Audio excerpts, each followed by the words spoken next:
Yo, what it do, goons? The big dog is back to talk NBA 2K23. Now, there's been a couple weeks since I dropped 2K content, but I figure it's only right. We're only a couple of weeks away from the game dropping. We're still waiting for the last Courtside Report to my career, which is going to focus on the changes made to the city and also to the cruise ship. So I'm looking forward to what that report is going to be about, but I wanted to focus on the gameplay report, the one that talks about the enhancements. Now, as I go through this, I'm going to highlight a few things that I thought really stood out to me, and it could be good, it could be bad, depends on how the execution follows through. If it follows through exactly the way it's written and the way I understand it, then I think it's going to be ultimately a good product, a fun product at the beginning. Okay, we don't know where it's going to go downhill from or uphill from. You know what I'm saying? So let's start off with the offensive gameplay aspect. They talked about how they focused on the defense, but these are the changes they made with the offense. First of all, the thing that stood out, the upgraded pro stick. So now you got double throws and you got switchbacks. You can throw the right analog stick in one direction, let it recenter, then throw it in another direction to pull off specific moves when you're attacking the basket. Second thing is you can throw it in one direction and reset it, throw it back in the same direction and pull off other moves. I like the fact that they're diving deeper with the pro stick and making it a little more advanced because that adds a new ability to essentially have more control over exactly what moves you pull out when you attack the basket. Another thing is the ability to flex on the rim. I love that aspect. I like the little more control over it. Essentially, if you're driving to the basket and you pull down on the right stick, continue to hold the right trigger, and they will stay hanging on the rim. As we can see, they bringing back the meter for the skill dunks. I don't mind the meter at all. I did mind the placement of it. I don't know if they're going to patch it to a point where you could turn it off. Essentially, I wouldn't mind if they change where the meter is. Instead, I wouldn't mind seeing it under the player, in the circle of the player, where their feet are, because then it's out the way. It allows my dunks to look a little more clean. It allows me to have a little more fun with it. So I don't mind the return of the rim hang skill dunk, but if I had my personal preference, I would like to turn it off. Another thing, like I said, I like about the rim hang dunking is it's one of those things that looks really cool, especially if you're doing it like in the city. But also watch out for the text if you hang too long in NBA games. And I like that aspect of my emotions driving me, not just my players' emotions driving me. Finessing your way to the rack. I never really was a finessing kind of individual. I was always trying to go in the paint and get a body, okay? But I like the ability that with these new double moves is going to allow for more control over how you finesse your way to the rack. Now focusing on the skills. Now, I'm not the biggest dribbler, but I do like some of the improvements that they made that is going to, as of what we see on paper, kind of shift the way we look at dribbling. So I'm looking forward as to how adrenaline boost is going to play a factor in your mood. Let's talk about the biggest change that is going to affect how dribbling works in the game. So it say, while it's fun to clown your opponents with a flurry of flashy dribbles, we don't want to encourage players to dribble the entire shot clock out while their teammates fall asleep. Energy will deplete much quicker when spamming too many moves together. So it's important to be efficient, not to play with your food. And I love the fact that they use that, because if you follow my career series and over the past few years, one of my biggest lines is, man, I'm 2 moves and finish.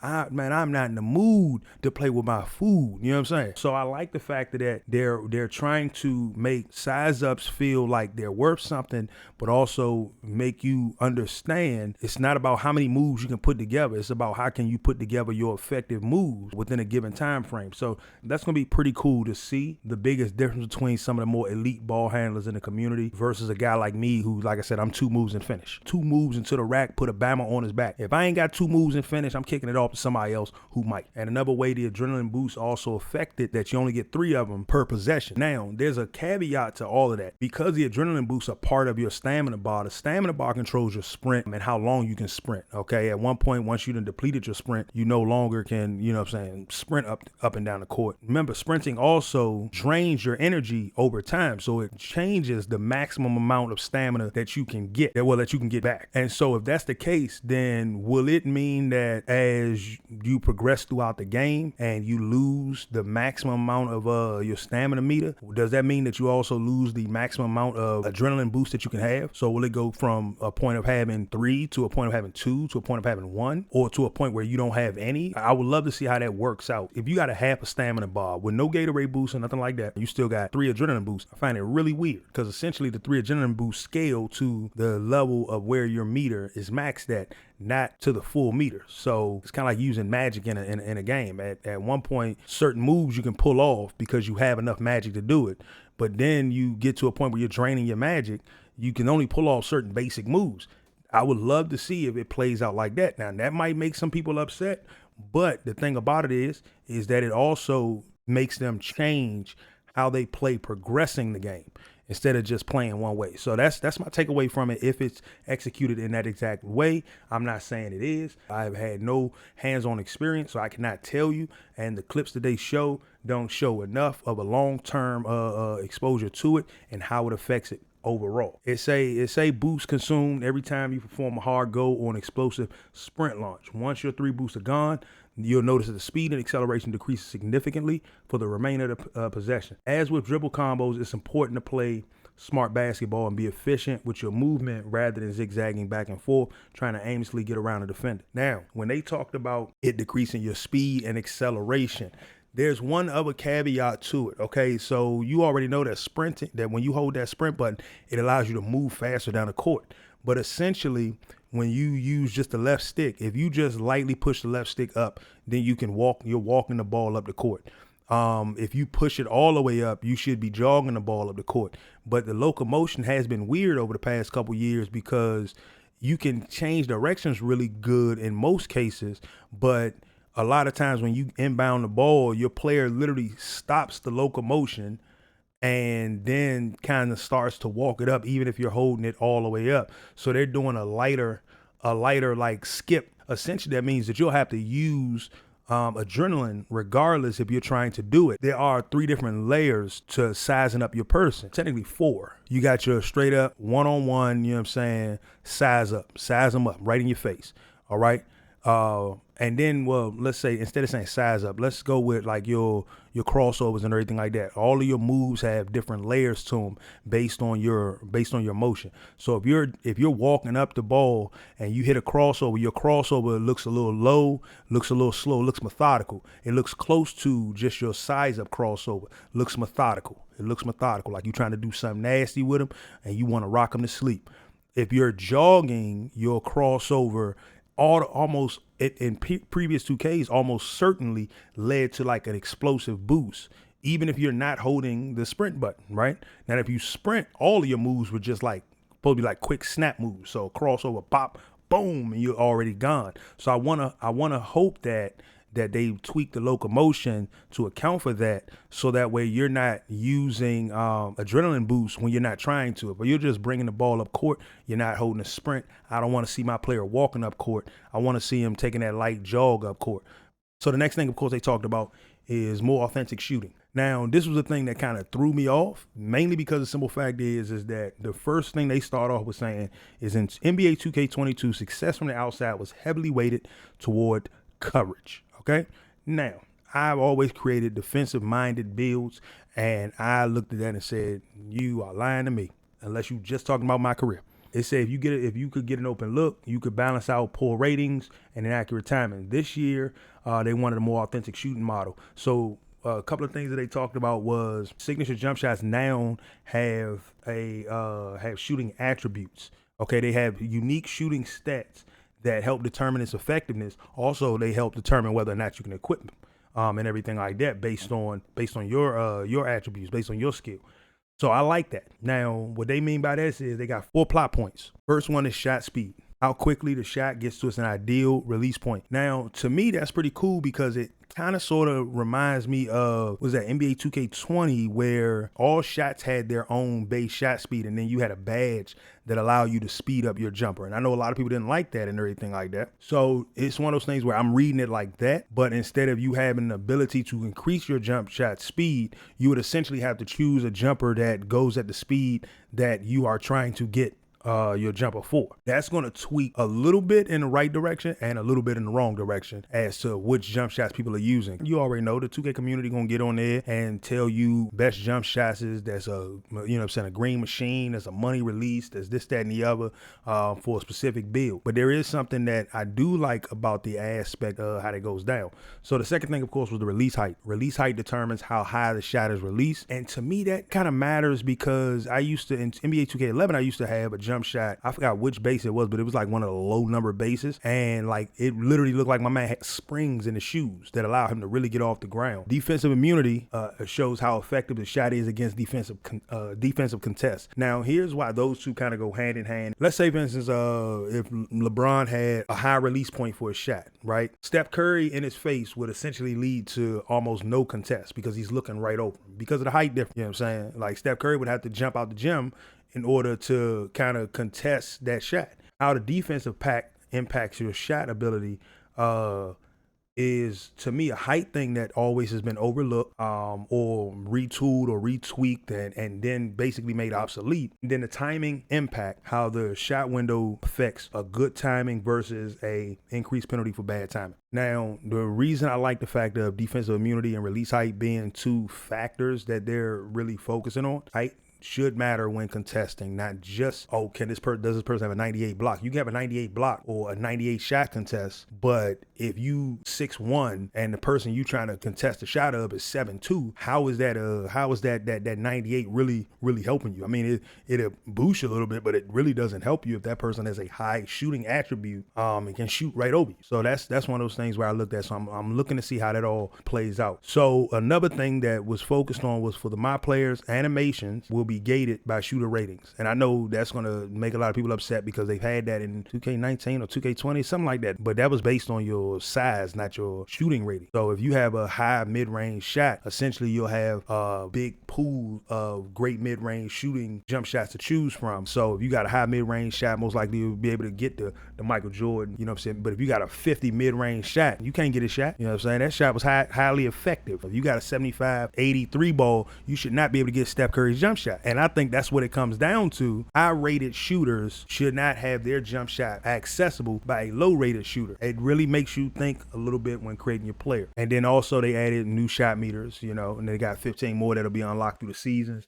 And location of it changes based on which one you choose. Shot feedback was one of my favorite things that they talked about in this one little aspect. One of the biggest things, you got shot feedback enabled. They delay the timing / coverage overlay and green release animations from coming up until the ball hits the basket. They say it's a small change, but it really does bring back the drama that releases sometimes lack. Essentially, it also makes you play all the way through the possession rather than just going back on transition. So that's going to change the game a little bit, not like a big thing, because I played against some people in NBA 2K22 where they turned their green release drain off all the way. So even if that thing was a green release, you didn't know until that ball went in. You really didn't know. And I thought that was cool because it makes your teammates, you know what I'm saying, really wonder whether or not your shot is ready to drop. It makes your opponents wonder whether or not your shot is really ready to drop. It really keeps people on their toes a little bit. The shot goes up. There's certain people that's automatically going back the other way. It doesn't matter whether it goes in or not. Next thing, of course, was facilitating the offense. A couple of key things that I thought, one of them was already there. One of them does feel new. Essentially, I thought that they already had the lead to basket pass, but apparently it's making its return. I could have sworn I could pass it to somebody and kind of force them to go toward the basket. If I'm already got that person highlighted, I can lead them in. You know, like I said, it's been a couple months since I played 2K. Maybe I'm thinking of the past, not the present. But the big thing I do like is the spot up pass mechanic that they added. If you press and hold the B or circle button, the receiver you're pointing at with the left stick will perform a quick V or flare cut to get open on the perimeter. That's cool because I play with the Wizards, and I'm not a guy who likes to just go out there and shoot the ball. I like to, you know, spread it around, get people open, this, that, and the other. Bill is a shooter, and I like to get him his shots, and we don't have any plays that run from me to him to get my assist and get him a bucket. Gives it that playing with Steph Curry kind of feel. Being able to utilize that is going to be pretty fun for my career.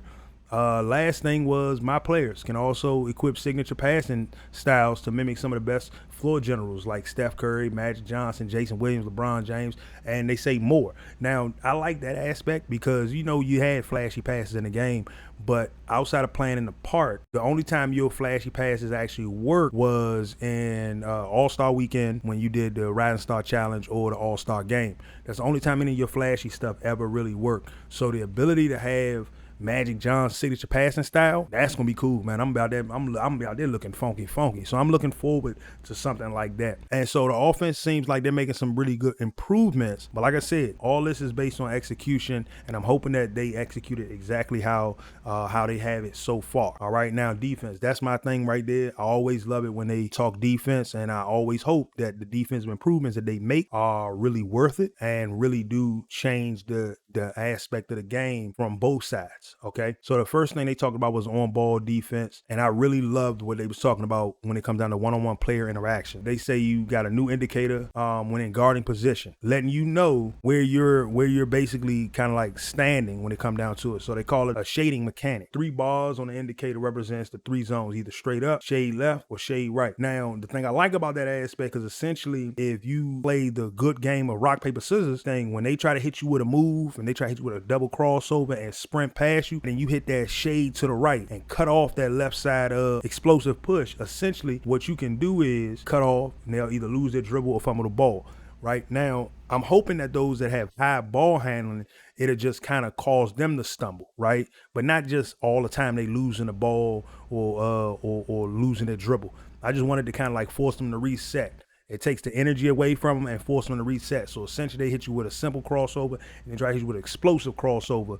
And if you cut that off, you can get that nice little try it again. So now they done lost a whole adrenaline boost and everything because you did your job. And it's all about just playing the lanes properly and playing the good one-on-one defense. So I like seeing that. I wonder how it's going to affect the pick and roll game when playing online, because that's going to be something that's going to determine how the pick and roll game is effective going into 2K23. Great defenders will be able to anticipate what a ball handler is attacking and will be now clearly more rewarded for it. And also, it's going to be great when you're playing in the post as well, because it's something that can actually be utilized down low. When a post player hits you with a fake shimmy, you know what I'm saying, then try to hit you with a turnaround, it allows you to guarantee that you don't slide off of them. This is based on the way it's written. This is the way I'm anticipating. It keeps you from just sliding off of him and allows you to cut right back to where he's hitting his turnaround jump and actually challenge it instead of it being a late challenge and everything will automatically draw on a foul. So great. So having great interior defense, having great perimeter defense really becomes, it feels like it's going to be more rewarding. I like that aspect. We're going to talk a little bit about shot block, because I always thought shot blocking was good with one big improvement that needed to be made, and that was I was tired of seeing small point guards with a basic blocking ability and a bronze rim protector and everything allowed to basically jump above the rim for a chase down block, jump above the rim for a SWAT block. Instead of having good defense, having the right amount of skills needed to get those good chase down blocks. Not every point guard is gonna be pulling off any LeBron James level blocks. Now, don't get me wrong, if it's Russ, I can understand that a little bit because the guy still jumps out the gym, but you don't want to see Steph Curry doing that. You don't want to see Kyrie doing that. It takes away from a little bit of the authenticity. Now, like I said, if you create a point guard that's 6'3", but he got a high vertical, and you know what I'm saying, you gave him a high block rating and everything like that, and you can equip that Hall of Fame chase down block, and you being able to do that, I'm less inclined to be upset about it. Less inclined, okay? But also, they did make some better changes when it come down to flyby blocks, so that way you can do a better job of defending shots on the perimeter instead of just always trying to do a flyby block and just hitting a guy, because that's what the animation calls for. Okay, so I'm looking forward to seeing those changes. Oh, and then one last thing was when the ball gets knocked loose and everything like that, they say sideline awareness has been improved. So pickups near the out of bounds are much more reliable. So them guys who basically literally toe the line and are able to grab the ball, it's basically saying that it won't read them as being out of bounds when they grabbed it before it touched the ground and their feet were inbound. So I'm looking forward to that, and the diving ball saves for throwback plays. I like the fact that they're making them little tweaks, but it's all about how to execute. So I'm hoping it's executed just like they say. They changed up the badge system. I like it. Kind of gives me shades of 2K16 and 15, if I'm correct, but not completely. So in NBA 2K16 and 15, you had to do something to unlock a badge and everything like that. And then you can upgrade the badge. Okay, but I like this tiered badge system based on the fact that you have to unlock a certain amount of badges in a category before you can take a badge up to the next tier. So I'm looking forward to that. You've seen some of the new badges, but I'm gonna go over some of them that kind of stand out to me. I like the bully badge. I'm gonna be mad going up against guys with that badge. Slithery, I was never a fan of the Slithery finisher badge and everything like that because it never worked for me. Now, Masher is one of them ones where it's like increase the ability to finish inside layups over defenders. It really just feel like a badge that changed the name. Aerial Wizard, ability to successfully complete alley-oops and putbacks. Now, I'm not too upset because they basically combined two badges into one. So that's a good thing because I used to always have the putback, putback boss on Hall of Fame. So essentially, if I can get that badge and everything like that, it gives me an increased chance of finishing alley-oops, but I probably wouldn't even have it join up to Hall of Fame anymore because it affects both of these when, quite frankly, I can get good putbacks on silver. You see what I'm saying? Agent 3's decent badge, but I like this one, that Midi Magician. Knock down mid-range jumpers off the bounce or out of the post like MJ. I'm trying to tell you, the mid-range game gonna be sexy as hell this year. Let's see, Amped reduces the shooting attribute penalties when fatigued and when moving excessively prior to shooting. I can take it or leave it. Let's see, Claymore, increase a spot up shooter's ability to knock down catch and shoot jumpers the longer they remain stationary prior to shooting. At the end of the day, you're gonna see that badge a lot online. That kind of like 5-out offense that is still deadly. It's gonna be a lot of claymores in the corners, a lot of claymores on, like everybody gonna have claymore out there. You just looking at it at the end of the day. Let's see, Comeback Kid. I like this badge though for my career and everything like that. This badge is gonna upset me playing against Bama's online with this badge, because goodness gracious. Improved ability to shoot perimeter jumpers when trailing the game. I'm not saying I don't want this badge online. I'm just saying it's gonna upset me in a good way though. In a good way. Like when it comes down, I don't take the game as serious and everything. I'm like, that Bama got Comeback Kid on, man. I got to foul him. I'm going to have to take him outside and whoop up on him real quick, man. So that way he can't come back, like off no bull. Hands down, man down. I do like the aspect of that badge. Makes an outside shooter even deadlier if opponent fails to get a hand in the face. Can't cheat on defense, basically. And then the badge they moved was like Chef Hot Zone. I love the fact they removed Hot Zone Hunter, Sniper. Sniper's a badge I will miss and everything like that. Don't get me wrong. I was one of those guys. Sniper badge bailed me out quite a few times. But when it comes down to it, it's all about getting used to what's there and what's not there for me. So I'm going to miss it, but I ain't going to miss it that much. Playmaking badges, killer combos, proves dribblers' effectiveness with size of dribble moves. Oh, okay, basically quick chain and tight handles, which is cool because at the end of the day, most people ended up getting both of those badges, and they was just deadly with it. Against me, I was mad because I always had to choose one or the other. I ain't had enough to put it on both. Clamp breaker helps the ball handler with win more of the one-on-one body up confrontations. Basically, it counters clamps, which is cool because I use clamps all the time. Vice grip improves ball security immediately after a rebound, catch, or picking up the ball. Great bag for big. That's a great badge for rec or pro-am just in general. For his defense, I think the only thing I'm a little mad at is they took out defensive leader. I know a lot of people said that they didn't use it and everything, but because my build was always focused on defense, I was able to get defensive leader at Hall of Fame most times. And so I would literally be adding that additional defense to my offensive-minded teammate. And it wasn't even a waste because I didn't have to use but so many defensive badges. So I didn't mind utilizing defensive points right there. Yes, I did say wasting because at one point it was a waste. I like badges like the workhorse. I don't think I would use it mainly because that at one point there wasn't like a personality badge and like an old 2K. I don't think it was called workhorse, but I feel like it was like a personality badge. AI gameplay. I really don't want to talk about AI gameplay. Mainly because simple fact is, as much as the improvements that they made, all of it's always going to be subjective. If I can sit up here and talk about the great things that they talk about to the AI, but I will dive deeper into that once I've played the game and can say for certain whether the AI feels like they play better. Right now, we kind of overran it a little bit when it came down to it, but those are the main things that I really wanted to focus on. Like when it comes down to the player aspect of the game. AI gameplay is always going to be subjective and everything. And I'm hoping that the AI changes that they do where the AI is supposed to be able to make moves, to make the appropriate moves and everything like that, depending on the situation and the scenario. It's a lot of math there involved. So I'm not going to be completely upset if this is just completely wrong, but they do have some key points in here that I would love to be like, oh yeah, they were spot on with that. They were spot on with that. The biggest AI improvement that I want to see, and this is what I'm going to end it off of, the biggest AI improvement that I want to see in 2K is that when I'm playing my career and I give the ball to a shooter on my team and he is wide open, he got to stop airing that ball, man. It's too many air balls for these top-notch shooters. You know what I'm saying? Whether you playing with Steph Curry, whether you playing with like I said, I play with Bradley Beal on my team, and he is a shooter. You see what I'm saying? He is a shooter. Like that's the one thing I know that I'm supposed to be able to rely on him on. But the second I put that difficulty on Hall of Fame, bruh be just airballing everything. Like you literally have to play the pick and roll game at that point because the only people that's gonna get buckets are those going inside to get them. Everybody on the outside, well, your high level shooters on the outside, it don't shoot and make it on Hall of Fame, and that upsets me. So I'm hoping that that's the biggest change in AI that I see gets changed and repackaged and redone and retooled. Because I don't mind seeing some air balls because it makes the game feel a little more realistic.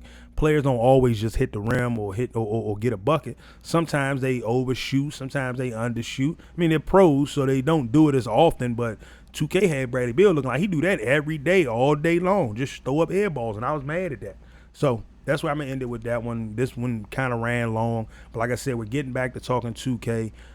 Maybe the next video will be a little shorter, but we got a couple more Courtside reports I do want to talk about, and I'm gonna catch y'all in the next one. Let me know what you're really looking forward to in the gameplay aspect of 2K if you're looking forward to 2K.